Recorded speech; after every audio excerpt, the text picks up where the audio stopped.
നമസ്കാരം. നസീർ സാർ മനസ്സ് വിഷമിച്ചാണ് മരിച്ചതെന്നാണ് പറയുന്നത്. കാരണം അദ്ദേഹത്തിന്റെ സ്റ്റാർഡം പോയി. എല്ലാ ദിവസവും കാലത്ത് മേക്കപ്പ് ഇട്ടിറങ്ങും, പക്ഷെ സിനിമയില്ല. ബഹദൂറിന്റെയും അടൂർ ബാസിയുടെയും വീട്ടിൽ പോയിരുന്ന് കരയും. അങ്ങനെ മനസ്സ് വിഷമിച്ചാണ് മരിച്ചതെന്നാണ് പറയുന്നത്.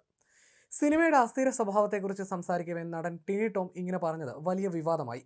ഡബ്ബിംഗ് ആർട്ടിസ്റ്റ് ഭാഗ്യലക്ഷ്മിയും സംവിധായകൻ എം നിഷാദും അടക്കമുള്ള നിരവധി പേർ ഇതിൽ പ്രതിഷേധിച്ചതോടെ നടൻ ടിനി ടോം ഒടുവിൽ മാപ്പ് പറഞ്ഞ് തലയൂരി. നടൻ മണിയൻപിള്ള രാജുവാണ് ഇത് പറഞ്ഞതെന്ന് ടിനി ടോം പ്രതികരിച്ചുവെന്ന് റിപ്പോർട്ടുണ്ടായിരുന്നു. ഇത് മണിയൻപിള്ള പരസ്യമായി തള്ളി പറഞ്ഞു. ഇതിനു പിന്നാലെ ടിനി ടോം കൂടുതൽ ഒറ്റപ്പെട്ടു. താരസംഘടനയായ അമ്മയിൽ പരാതി എത്തുമെന്നും ഉറപ്പായി. ഇതോടെയാണ് ടിനി നിലപാട് മാറ്റിയതും ഖേദപ്രകടനം നടത്തിയതും. അഭിമുഖത്തിലെ ഭാഗം ചുരുണ്ടിയെടുത്ത് തെറ്റായി വ്യാഖ്യാനിക്കുകയായിരുന്നുവെന്നാണ് ടിനി പറയുന്നത്. എന്നിരുന്നാലും സംഭവത്തിൽ ഒരു പുകമറ ഇപ്പോഴും നിൽക്കുകയാണ്. എന്നാൽ പ്രേം നസീർ അവസാന കാലത്തും ആഹ്ലാദവാനായിരുന്നുവെന്നാണ് അദ്ദേഹത്തോടൊപ്പം പ്രവർത്തിച്ചവർ പറയുന്നത്. 61 വയസ്സിലാണ് ലോകത്തിലെ ഏറ്റവും കൂടുതൽ സിനിമകളിൽ നായകനായി അഭിനയിച്ച് ഗിന്നസ് വേൾഡ് റെക്കോർഡ് സൃഷ്ടിച്ച് പ്രേം നസീർ അന്തരിച്ചത്. അദ്ദേഹം അവസാനം അഭിനയിച്ച സിനിമ പരേതനായ AT അബു സംവിധാനം ചെയ്ത ധ്വനി എന്ന ചിത്രമാണ്. ചിത്രം പൂർത്തിയാകുന്നത് 1988-ലാണ്. അതിൽ പ്രധാന റോളുകളിൽ ഒന്നാണ് പ്രേം നസീർ അഭിനയിച്ചത്. ജയറാമായിരുന്നു അതിലെ മറ്റൊരു പ്രധാന വേഷം. ചിത്രം റിലീസ് ചെയ്ത് 21 ദിവസമാകുമ്പോഴാണ് നസീർ ജീവിതത്തിൽ നിന്ന് വിടവാങ്ങുന്നത്. ധ്വനിയിൽ അഭിനയിച്ച ജയറാമും ശോഭനയും അടക്കമുള്ളവർ പറയാറുള്ളത് ആ സെറ്റിലും ഉല്ലാസവാനായ നസീറിനെയാണ്. ചെറുപ്പക്കാരെക്കാളും കൃത്യനിഷ്ഠതയോടെയാണ് നസീർ സെറ്റിലെത്തിയിരുന്നതെന്നാണ് സംവിധായകൻ AT അബു പിന്നീട് പറഞ്ഞത്. അന്ന് സെറ്റിലുടനീളം ഉണ്ടായിരുന്ന പരേതനായ സിനിമാ സാംസ്കാരിക പ്രവർത്തകനായ പരേതനായ റഹീം പൂവാട്ടുപറമ്പ് ഇക്കാര്യം എഴുതിയിട്ടുണ്ട്. കഥാകൃത്ത് കൂടിയായ റഹീം ധ്വനിയുടെ PRO കൂടിയായിരുന്നു. ധ്വനിയുടെ സെറ്റിൽ ഭക്ഷണം മോശമായപ്പോൾ താരങ്ങൾ രൂക്ഷമായി പ്രതികരിച്ചിരുന്നു.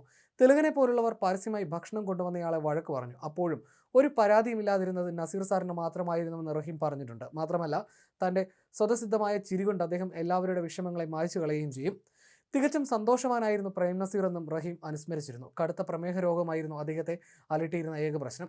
മലയാള സിനിമയിൽ തലമുറ മാറ്റം വന്നതിനെക്കുറിച്ച് അദ്ദേഹത്തിന് നല്ല ബോധ്യമുണ്ടായിരുന്നുവെന്നാണ് റഹീം എഴുതിയത്. പുതിയ താരങ്ങൾ വരുമെന്നതും മലയാള സിനിമയുടെ ഭാവി ശോഭനമാണെന്നുമാണ് നസീർ പറയാറുണ്ടായിരുന്നത്. പഴയ പോലെ തിരക്കില്ലാത്തതുകൊണ്ട് നിങ്ങളോടൊക്കെ ധാരാളം സംസാരിക്കാൻ പറ്റുന്നുണ്ടല്ലോ എന്നാണ് നസീർ പറയാറുള്ളത് എന്നായിരുന്നു റഹീം അനുസ്മരിച്ചത്.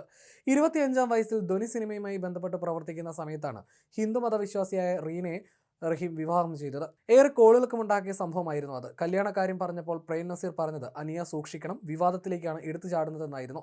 പ്രമേഹത്തിന്റെ പ്രശ്നങ്ങൾ ഉണ്ടായിരുന്നിട്ടും ചലച്ചിത്ര ലോകത്തും സാമൂഹ്യ ലോകത്തും നിറസാന്നിധ്യമായി നസീർ തുടർന്നു.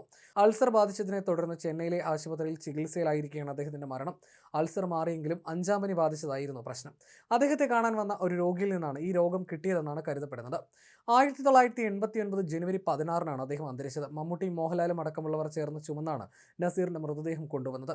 നിര്യാതനായി 8 മാസം കഴിഞ്ഞപ്പോഴാണ് 1989 സെപ്റ്റംബറിൽ അദ്ദേഹവും മോഹൻലാലും ചേർന്ന് അഭിനയിച്ച ലാൽ അമേരിക്കയിൽ എന്ന സിനിമ റിലീസ് ചെയ്തത്. ഓണത്തിന് അനുബന്ധമായിരുന്നു ഈ റിലീസ്. അടുത്ത വർഷം 1990 ഏപ്രിലാണ് അദ്ദേഹവും മോഹൻലാലും പ്രധാന റോളുകളിലെത്തി കടത്തനാടനമ്പാടി തിയേറ്ററുകളിലെത്തിയത്. വിഷു റിലീസായിരുന്നു ഈ ചിത്രം.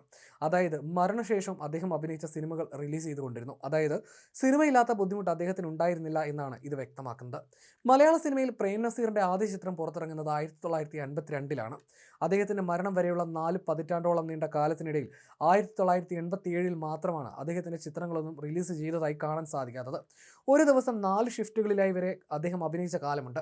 542 മലയാളം സിനിമകളിൽ നായകനായി അഭിനയിച്ചതിന്റെ പേരിലും 130 സിനിമകളിൽ ഒരേ നായികയ്ക്കൊപ്പം അഭിനയിച്ചതിന്റെ പേരിലും 2 ഗിന്നസ് വേൾഡ് റെക്കോർഡുകൾ അദ്ദേഹം സ്വന്തമാക്കിയിരുന്നു. ഷീലയ്ക്കൊപ്പമായിരുന്നു അദ്ദേഹം ഏറ്റവും കൂടുതൽ അഭിനയിച്ചത്. 80 നായികമാർക്കൊപ്പം അഭിനയിച്ചതിനും ഒരേ വർഷം 30 സിനിമകളിൽ പ്രധാന വേഷങ്ങളിൽ അഭിനയിച്ചതിന്റെ പേരിലും മറ്റ് 2 അഭിനയ റെക്കോർഡുകളും അദ്ദേഹം സ്വന്തമാക്കിയിട്ടുണ്ട്. ഇങ്ങനെ കത്തിയെറിഞ്ഞ് അഭിനയിച്ചതുകൊണ്ട് തന്നെ അവസാന കാലം അദ്ദേഹത്തിന് അല്പം വിശ്രമത്തിൻ്റെതായിരുന്നു, അല്ലാതെ കരച്ചിലിൻ്റെതായിരുന്നില്ല എന്നായിരുന്നു പ്രേം നസീറുമായി ബന്ധപ്പെട്ടവർ പറയുന്നത്.